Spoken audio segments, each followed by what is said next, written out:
ce soir, le programme, c'est tout simplement un petit topo des derniers livres que j'ai lus. Que voici donc. Là, je les ai triés par ordre à laquelle je les ai lus. Donc, dans ce sens-là,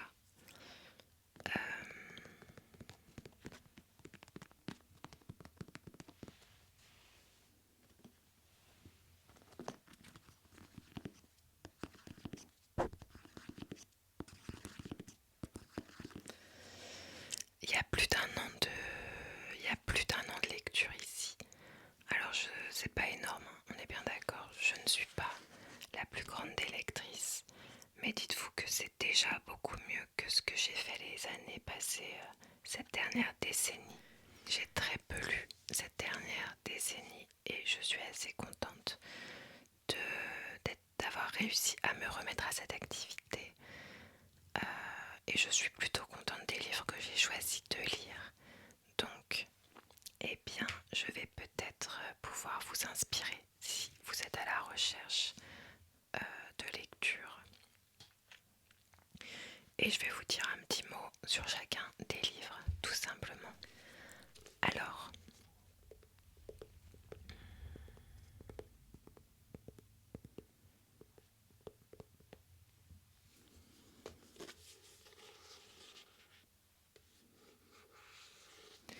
il s'agit donc de Never Let Me Go de l'auteur Kazuo Ishiguro, gagnant du prix Nobel de la littérature. Un best-seller international. Donc j'ai lu ce livre en anglais, mais il existe également en français. Je suis plus sûre du titre parce que souvent les titres c'est pas la traduction littérale. Donc j'ai pas envie de vous dire de bêtises, mais si ça vous intéresse, vous allez trouver cette information très rapidement. Donc c'est un bon livre, hein. J'ai trouvé que c'était un bon livre. J'ai trouvé que le niveau d'anglais, il faut que je me rappelle parce que j'avoue que ça fait un petit moment. C'est assez étrange parce que je trouve que d'un livre à l'autre, je peux lire de façon parfaitement fluide, tout comme je peux avoir vraiment l'impression de galérer et d'avoir des mots que je connais pas à chaque phrase, alors même que j'ai pas l'impression que le langage soit particulièrement soutenu. Donc je trouve ça assez étrange et je vais essayer de me rappeler si celui-là était facile ou pas. Oui, celui-là était facile. Ouais. Donc voilà, c'est encore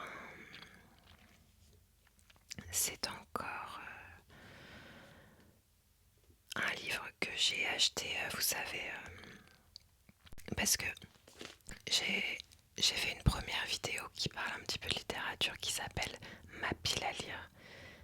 Et là, c'était les livres que je comptais lire. Donc d'ailleurs, il y en a une petite moitié qui se retrouve dans cette pile-là.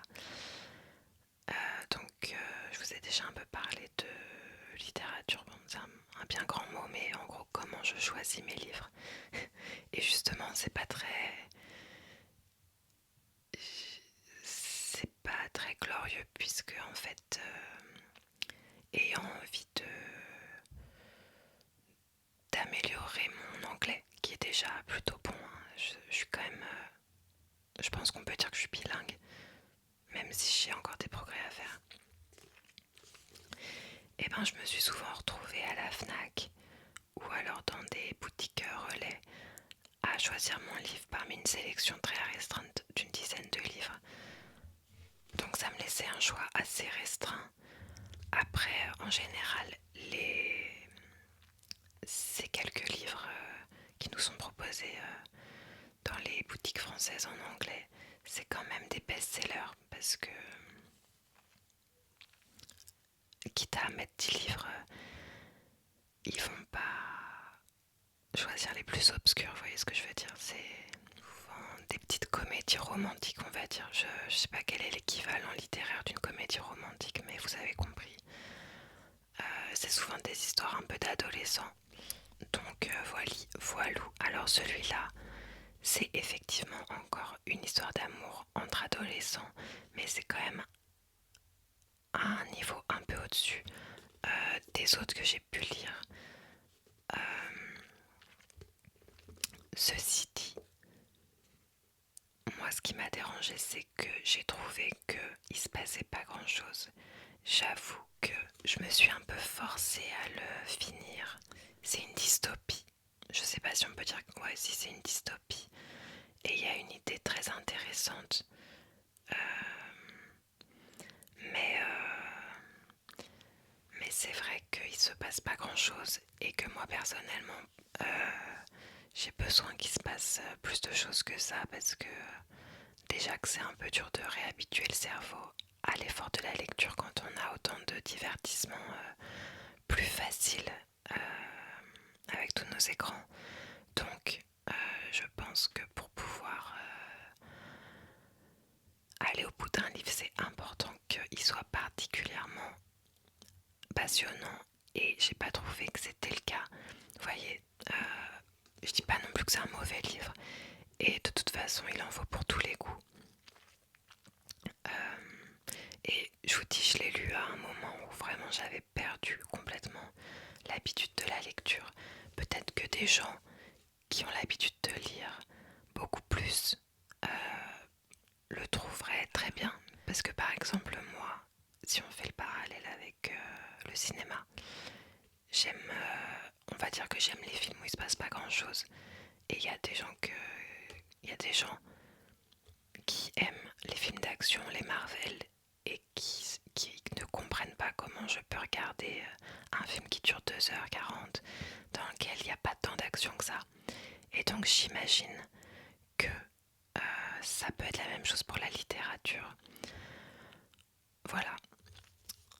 Voilà. Et en plus ça va, il n'est pas non plus énorme. Donc j'ai réussi à aller au bout. Mais c'est pas le livre de la pile qui m'a le plus passionné. Ensuite, réinventer l'amour de Mona Chollet.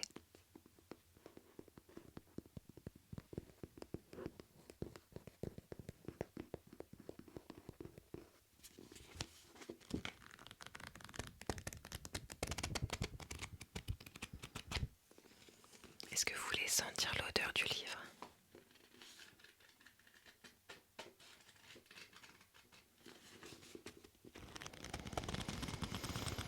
Ah, en plus ça me fait du vent parce qu'il fait super chaud. Donc le sous-titre: Comment le patriarcat sabote les relations hétérosexuelles.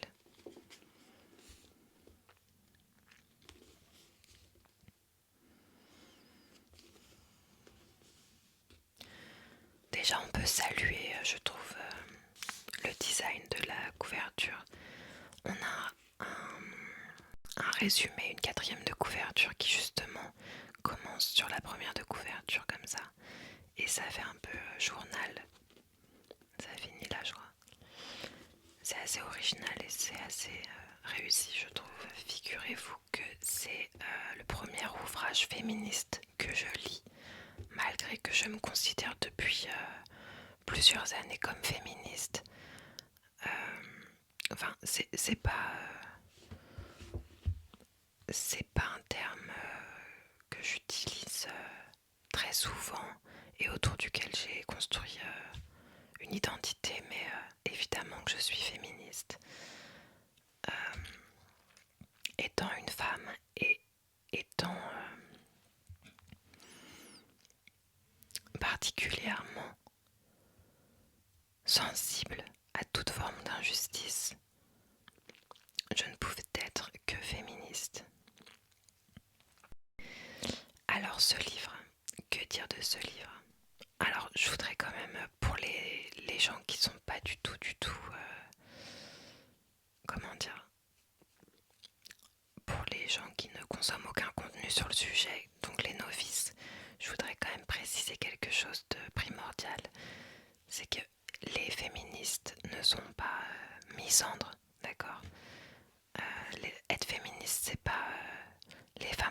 les hommes.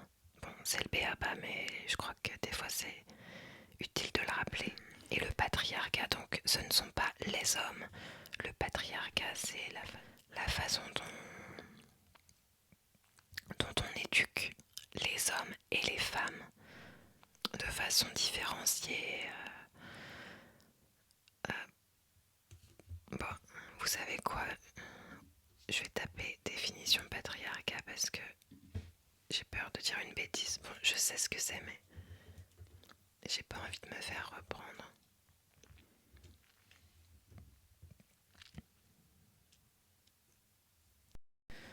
Alors, apparemment, la définition sociologique, c'est forme de famille fondée sur la parenté par les mâles et l'autorité prépondérante du père. Donc, nous, quand on parle de patriarcat, ça vaut pour les familles, mais ça vaut pour la société surtout. Et donc, ce qu'il faut bien comprendre, c'est que les hommes sont autant victimes que les femmes de ce patriarcat, même si certains en bénéficient. Donc, les hommes, faut pas vous braquer quand on critique le patriarcat, c'est pas vous qu'on critique. Enfin, vous êtes né dans un monde patriarcal, donc on vous a inculqué des choses et tout. Et comme je disais, vous en êtes également victime sur certains points. Et ce livre le démontre bien, ne serait-ce que le sous-titre est très parlant puisque comment le patriarcat sabote les relations hétérosexuelles. S'il sabote les relations hétérosexuelles, c'est ni bien pour les femmes ni bien pour les hommes. Je précise ça notamment parce que c'est quand même assez évocateur, je trouve. Mon père, qui est un homme de gauche, plutôt sympathique, il a quand même eu cette réaction que j'ai trouvée très décevante. Un jour j'étais chez lui et il y avait ce livre qui traînait puisque je le lisais à ce moment-là. Et alors il l'a attrapé, tout content de voir que je lisais à nouveau des livres. Et ah, tu lis un livre, réinventer l'amour. Comment le patriarcat sabote les relations hétérosexuelles. C'est pas vrai. Oh là là, mais qu'est-ce que c'est que ça encore? Vous voyez un peu le problème, le gros problème.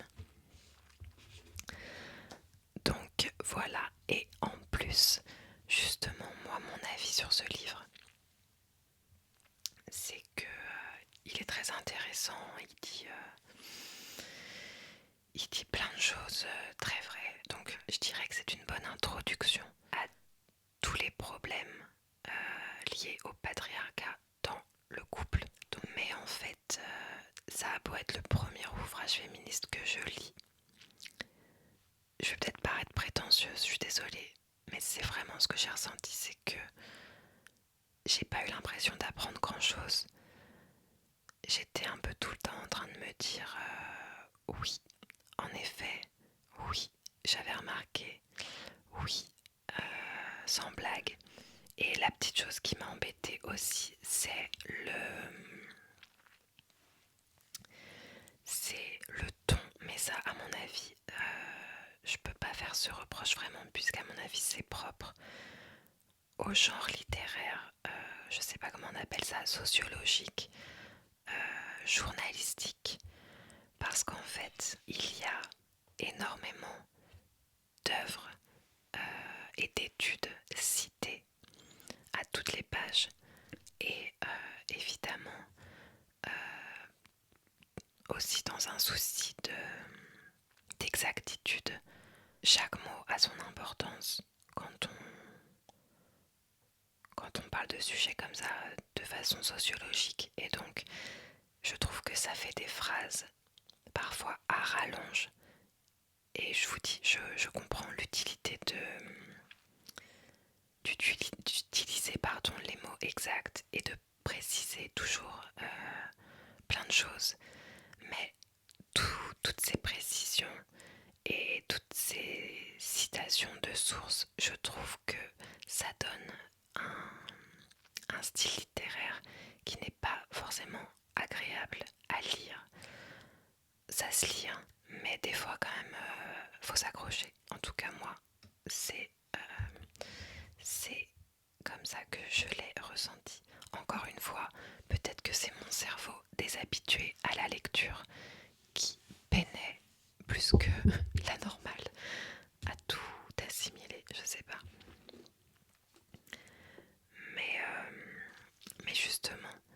Je trouve que ce livre, en fait, c'est pas des femmes qui sont déjà féministes qui devraient le lire, mais toutes les autres personnes, en fait. Offrir ce livre à un homme, franchement, ou même si vous êtes un homme, franchement lisez ce livre parce que vous considériez déjà comme un homme féministe ou pas du tout, je vous jure que vous allez apprendre des choses tout simplement parce que vous ne vivez pas dans le corps d'une femme et que tout comme nous, on ne vit pas dans votre corps. On peut se mettre un peu à la place des gens, on peut se douter un peu de ce qu'ils vivent, mais je suis persuadée que par contre, tous les hommes gagneraient à lire ce livre et apprendraient des choses très intéressantes.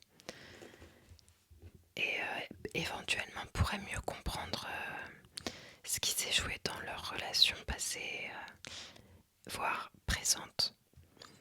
Et donc si vous êtes plutôt des filles qui m'écoutez,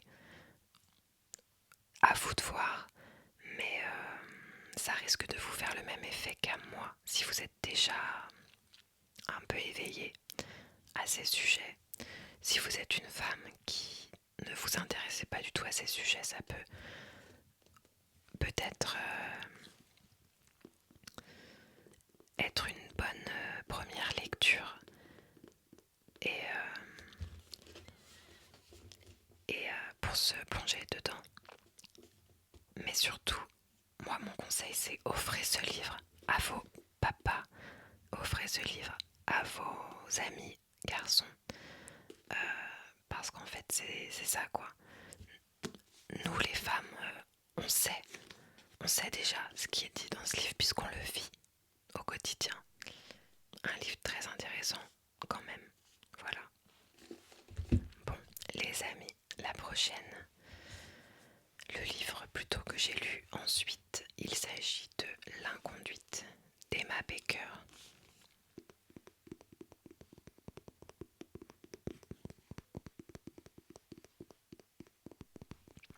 Alors, L'inconduite. On est encore sur un livre que j'ai acheté dans une boutique relais, dans une gare. Et en fait, je n'avais absolument pas conscience de ce que j'achetais.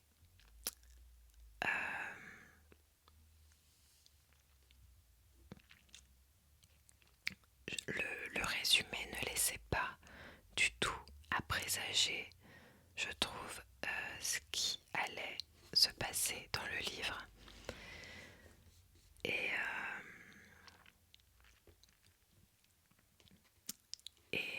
comment dire, donc peut-être que vous avez entendu déjà parler d'Emma Baker. Moi en fait j'en avais déjà entendu parler, mais au moment où j'ai acheté ce livre, je ne reliais plus du tout ce nom à la personne dont j'avais vu en fait un court interview, je crois que c'était sur Brut, parce qu'en fait Emma Baker, donc elle a écrit plusieurs livres et notamment un livre La Maison, voilà. Elle a sorti La Maison en 2019 et à cette occasion, elle a été pas mal interviewée puisque elle avait quand même quelque chose d'assez original, d'assez clivant, puisqu'en fait, elle a décidé de se prostituer pendant, je sais plus pendant combien de temps, hein, mais il me semble pendant plus d'1 an, en tout cas pendant une longue période, afin de se plonger dans un sujet qu'elle avait envie de traiter dans son livre. Donc son livre La Maison, c'est le récit. D'ailleurs je ne l'ai pas lu, hein, donc j'espère ne pas dire de bêtises, mais je sais plus si c'est complètement autobiographique ou si elle en a fait un roman. Mais en tout cas, cette auteure, qui est une femme assez jeune, elle doit avoir 35 ans aujourd'hui, je pense. Elle s'est donc prostituée de son plein gré pour écrire sur le sujet. prostituée. Donc en fait j'avais déjà entendu parler d'elle, mais je remettais plus le nom sur l'histoire. Et quand j'ai acheté ce livre-là, je pensais acheter un roman assez banal. Et en fait c'était extrêmement olé, olé. Mais est-ce que je regrette de l'avoir choisi? Non, franchement, c'est plutôt un bon livre. C'est pas de la littérature, faut pas confondre avec de la littérature érotique. Parce que là, le but, c'est pas du tout d'exciter la lectrice ou le lecteur. Parce que sans vous spoiler, on va dire qu'il y a des relations sexuelles qui sont décrites de façon extrêmement graphique. On a vraiment tous les détails, mais c'est pas forcément des relations qui donnent envie. C'est plutôt en général des relations ratées. Et ce qui est décrit, c'est très cru, mais c'est... Voilà, le but n'est pas d'attiser le désir chez le lecteur, quoi. Mais du coup, ça en fait quand même, pour comparer du coup avec le roman précédent, où j'ai trouvé ça un petit peu long, où j'ai trouvé qu'il se passait pas grand chose, bah je vous avoue que je l'ai lu beaucoup plus facilement. Parce que bah il se passe des trucs, quoi, là pour le coup, il se passe des trucs, c'est le moins qu'on puisse dire. Et en tout cas, ouais, je l'ai lu plus facilement. Après, c'est pas non plus le meilleur livre de ma vie. Alors ça fait un moment lui aussi, hein. Donc c'est plutôt frais dans ma mémoire. Mais et ah oui, pardon, j'ai quand même oublié de préciser que ce roman-là, il est autobiographique. Pour La Maison, je ne sais plus, mais celui-là, c'est très autobiographique. Vous voyez, le personnage s'appelle Emma, c'est l'auteur qui parle d'une période de sa vie en fait. C'est ça en fait qui m'a plu, c'est le fait que ce soit la vraie vie, pas édulcorée du tout. C'est ça qui m'a plu. Après, j'ai trouvé que l'histoire était pas si intéressante que ça, quoi. Il m'a manqué. C'est donc la vie de cette femme qui est en couple, plus ou moins, qui trompe son partenaire avec plein de gens. Déjà, j'ai eu du mal à m'attacher au personnage principal, dont je ne comprenais pas forcément les choix de vie du tout. Et, euh, et, euh, et j'ai trouvé que du début à la fin, il n'y avait pas vraiment d'évolution dans l'histoire en fait. Donc j'ai trouvé ça à la fois a page turner et à la fois sans qu'il se passe grand chose. J'espère que vous voyez la nuance. Mais c'est déjà très bien et encore une fois, ça n'est que mon avis personnel. Voilà.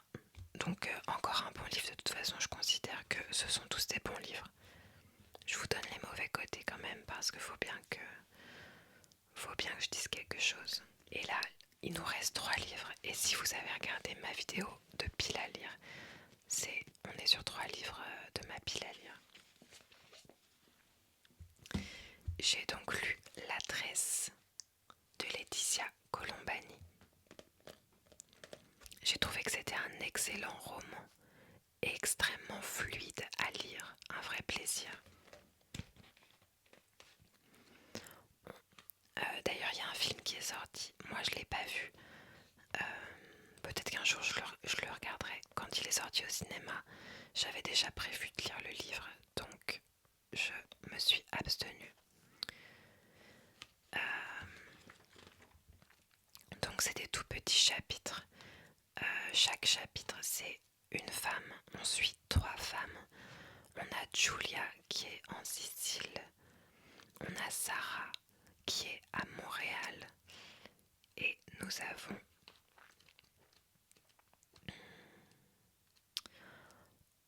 une mère et sa fille en Inde, Smita. Voilà, Smita en Inde.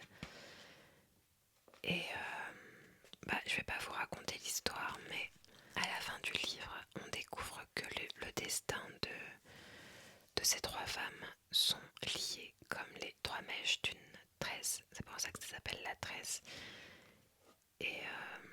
fait que chaque histoire se passe dans un lieu différent et qu'elles vivent des choses très différentes. En plus, le fait que les chapitres soient courts et puis surtout c'est bien écrit, hein, ça se lit tout seul. En plus, c'est un petit livre, donc si, comme moi, vous avez un petit peu de mal à vous replonger dans la lecture, je pense que c'est un excellent roman pour vous y remettre. Et on arrive à mon coup de cœur de la sélection. Les amis, ce pavé, mais j'ai pris un énorme plaisir à lire ce livre.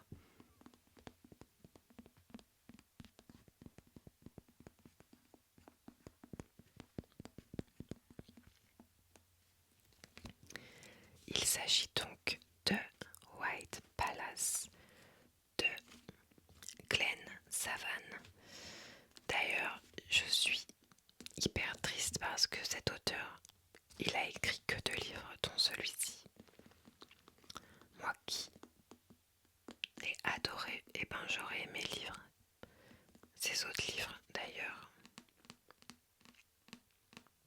Je lirai sûrement son autre livre en espérant qu'il soit à la hauteur.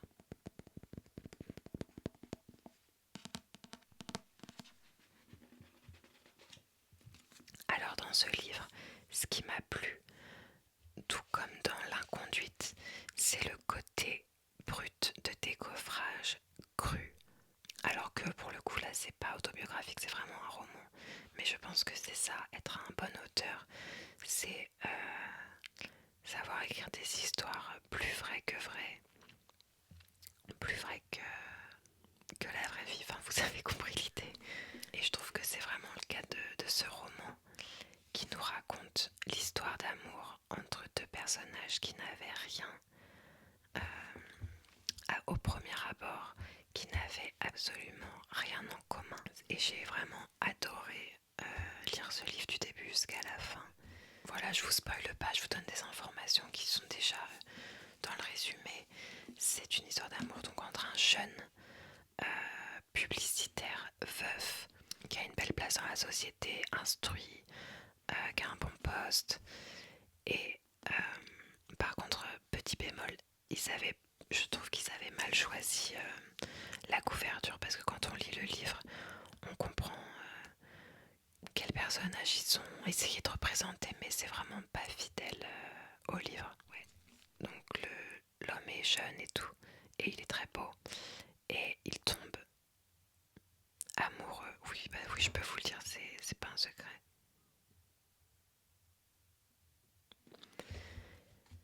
Il va tomber amoureux d'une femme plus âgée, pauvre, moins instruite.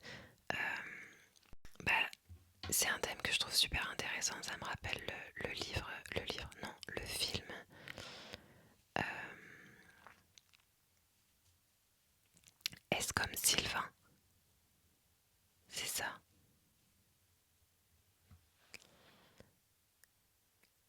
J'ai fait un seul favori du mois. Et je vous avais parlé d'un film et il me semble que c'était... Ah non, Simple comme Sylvain. Simple comme Sylvain. Est-ce comme Sylvain, n'importe quoi. Et ben là, en fait, si vous voulez, c'est la même thématique, mais on inverse les rôles. C'est la femme qui est dans un milieu social plus modeste, dirons-nous. Et il y a vraiment cette dichotomie, je suis pas sûre là de l'utilisation du terme, chez l'homme. Le roman est raconté d'ailleurs plutôt du point de vue de l'homme. C'est pas lui, le narrateur, c'est pas le personnage masculin qui narre le roman. Mais la narration se concentre quand même. J'avais pas fait gaffe à ça avant, mais la narration se concentre, nous parle de tous les états d'esprit de l'homme.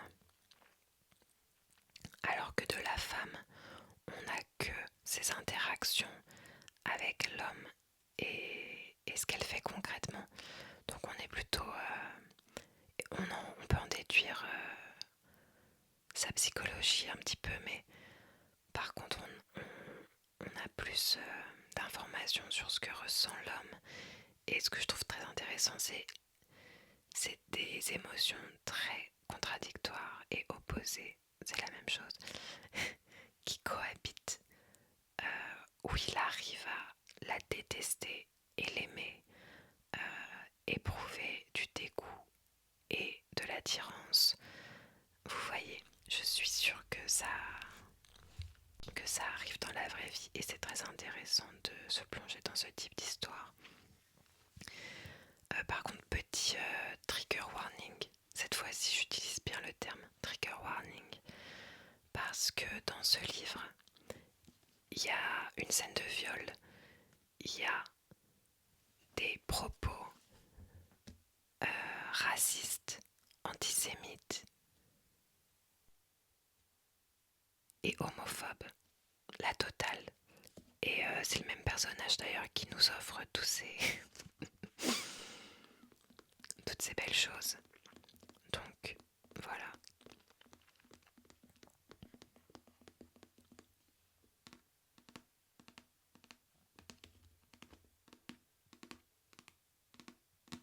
J'ai adoré cette lecture. Et enfin,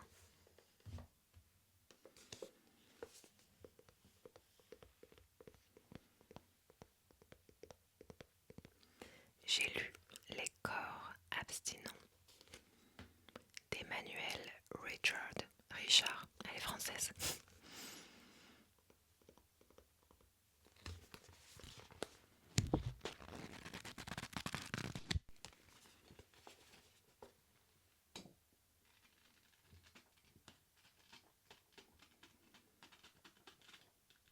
Donc, il s'agit là d'un recueil de témoignages en fait sur l'abstinence sexuelle de plein de personnes différentes.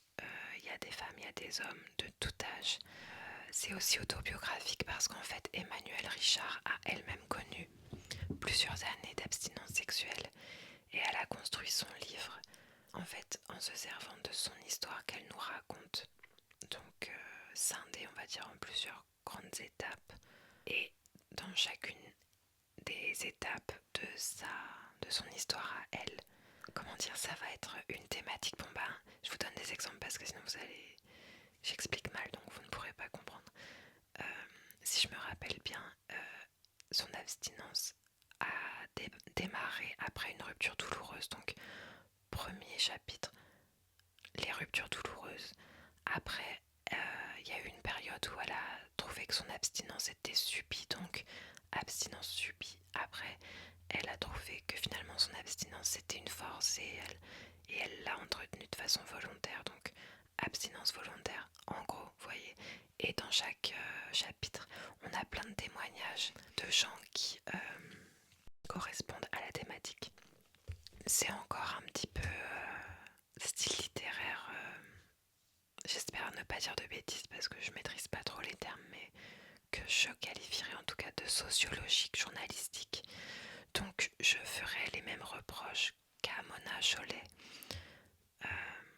qui sont pas vraiment des reproches, hein, puisque vu que c'est lié au style, et ben en fait c'est à moi de savoir que quand j'achète un livre comme ça va être ce style littéraire, donc je devrais pas m'en plaindre. Toujours est-il que j'ai trouvé que les phrases étaient un peu à rallonge et pareil des citations de sources un peu moins quand même de citations de sources que Mona Chollet, mais des phrases un petit peu à rallonge parce que on veut être sûr que notre pensée va être bien comprise et donc plein de précisions, vous voyez, et des phrases pas très fluides pour la lecture. Dans ma pile à lire, je vous ai un petit peu menti parce que j'ai fait genre oui, je sais pas pourquoi j'ai décidé d'acheter ce livre parmi tant d'autres livres. Voilà, je l'ai pris un peu au hasard. fait, c'est faux. J'ai choisi ce livre parce que c'est un sujet qui me touche directement. Je suis moi-même dans une période d'abstinence. Peut-être que je vous en parlerai un jour, je n'ai pas encore décidé. C'est pas exclu, mais c'est pas prévu en tout cas de rentrer dans les détails. Mais du coup, c'est vrai que c'est un sujet assez tabou et on peut se sentir assez seul puisqu'on est quand même dans un monde où, alors à la fois, faut pas avoir trop de partenaires parce qu'on est vite qualifié de voilà. Et en même temps, il faut quand même avoir des rapports régulièrement parce qu'on peut vite être qualifié d'anormal. Donc je trouve ça assez insupportable parce que la sexualité qui est censée être la chose quand même la plus... C'est censé être une expression de notre liberté finalement. Déjà qu'on passe notre temps au travail à faire... déjà que ouais, je veux dire notre vie elle est quand même remplie de beaucoup de corvées, de beaucoup de choses qu'on doit faire. Et la sexualité normalement ça devrait être, pour ceux qui en ont une, un plaisir et pas une énième injonction. Or je trouve que c'est vraiment devenu une injonction. Et donc finalement qu'est-ce qu'il faut faire pour être ni une ni être considéré comme trop bizarre, voire éveiller la pitié en fonction des profils. Et ben même si c'est tacite, on dirait que il faut avoir 4 relations par semaine, mais finalement, où est la liberté dans tout ça? Bref, et personne ne parle d'abstinence du coup. Moi-même, c'est pas quelque chose dont je parle beaucoup ouvertement. Et donc ça s'entretient et on peut avoir l'impression d'être vraiment anormal à force. Et du coup, avoir plein de témoignages de gens qui vivent ça, alors de façon très différente les uns les autres, et ben c'est très intéressant. Après, je pense que ce livre peut être très intéressant aussi pour des gens, heureusement parce qu'on est, vu qu'on n'est pas si nombreux que ça, ce livre peut être très intéressant pour des gens qui n'ont jamais connu de période d'abstinence. Parce que je pense que, entre autres, il y a peut-être des gens qui gagneraient à se laisser tranquille de ce côté-là. Je suis pas du tout, je suis pas du tout en train de prôner l'abstinence. Il n'y a pas de dogme dans mon abstinence et j'essaye pas de convertir qui que ce soit. Mais comme je disais, on devrait être tellement plus libre et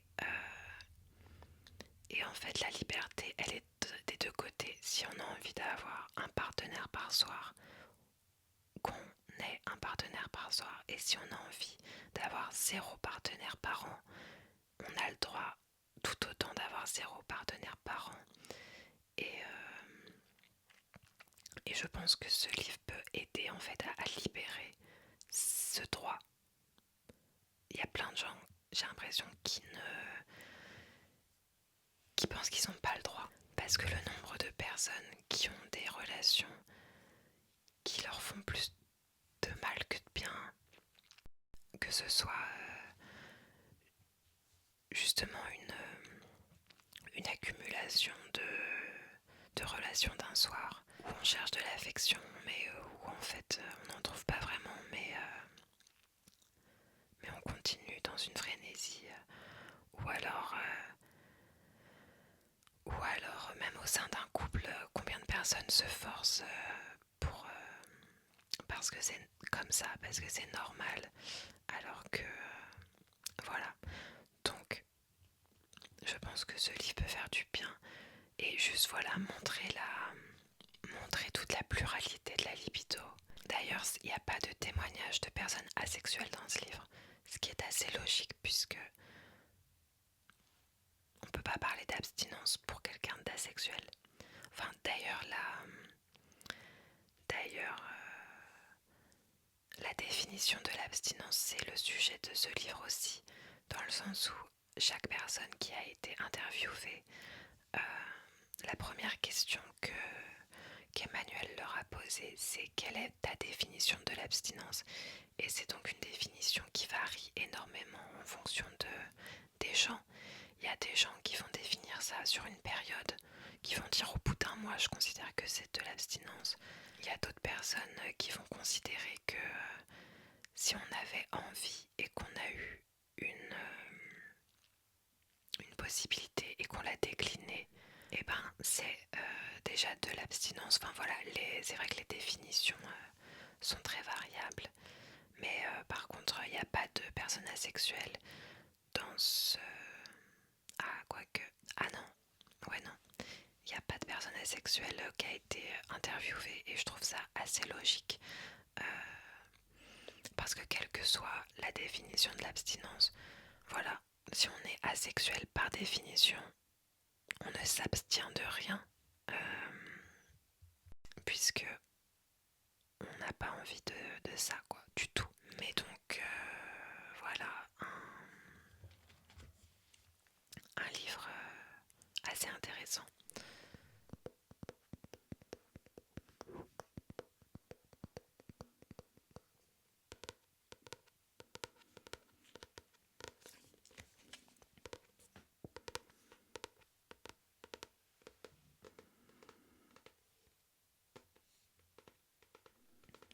Alors les amis, est-ce qu'il y a un livre dans la pile que je vous ai donné envie de lire?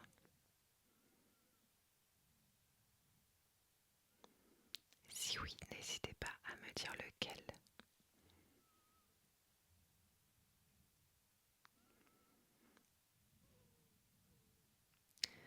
En ce moment là, je suis en train de lire Trust Exercise.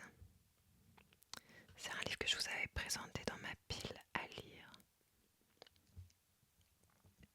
Et d'ailleurs, je filmerai, je ne sais pas quand, mais prochainement, une nouvelle pile à lire,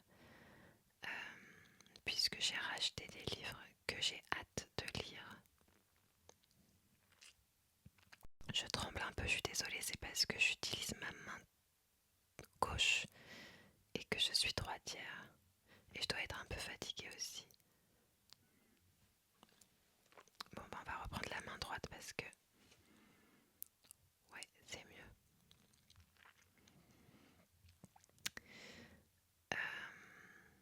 Ouais, je disais, j'ai racheté des livres qui me tardent de lire. Et donc je vous les présenterai. Ce que j'avais fait la dernière fois, c'est que je vous avais lu les premières pages de chaque roman. Donc ça pourra là aussi vous donner une petite idée, vous donner des inspirations de lecture éventuellement.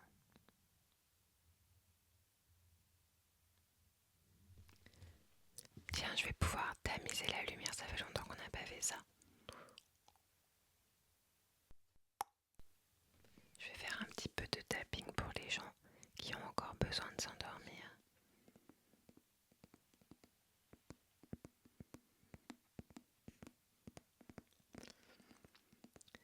Je vous dis donc dès à présent qu'on se retrouve bientôt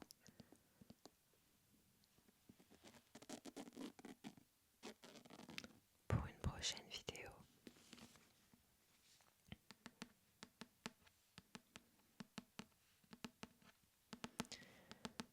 Je reste avec vous quelques instants pour faire du tapping.